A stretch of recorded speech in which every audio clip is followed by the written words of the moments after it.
होळीच्या उत्सवानिमित्त भरणाऱ्या पारंपरिक भोंगऱ्या बाजाराचा उत्साह नंदुरबार जिल्ह्यामध्ये शिगेला पोहोचलाय।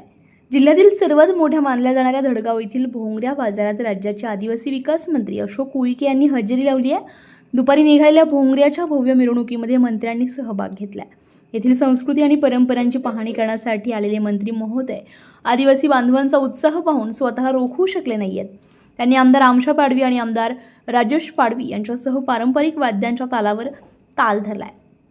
तर मंत्र्यांचा हा देसी अंदाज पाहून उपस्थितांमध्ये मोठा उत्साह दिसून आलाय। यावेळी आदिवासींच्या अंगीकृत परंपरा आणि लोकसंस्कृती जवळून अनुभवण्यासाठी मंत्र्यांनी स्थानिक बांधवांशी देखील संवाद साधल्याचं पाहायला मिळालंय। Nandurbar bulletin live, Nandurbar.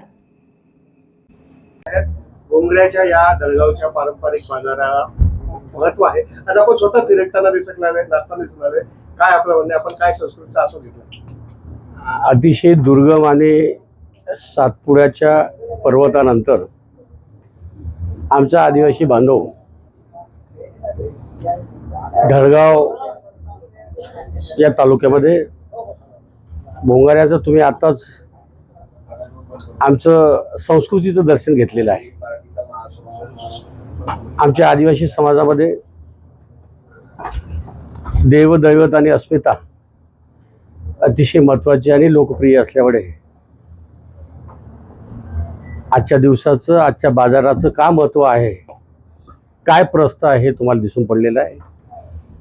आमचा समस्त आदिवासी बांधव हे असलेली आदर्श संस्कृती आणि गौरवशाली इतिहास हा जिवंत ठेवण्याचा एक सण वर्षातून एकदा येत असतो आणि तो आम्ही उत्साहानं साजरा करतो। याच्यात सार्थ अभिमान आणि गर्व आहे की आमचा समाज आजही गौरवशाली इतिहास आणि आदर्श संस्कृती जिवंत ठेवण्यासाठी प्रामाणिकपणे कार्य करत असते आणि निश्चितच आम्ही भविष्यात सुद्धा ही संस्कृती जिवंत राहील यासाठी आम्ही प्रयत्नशील राहील।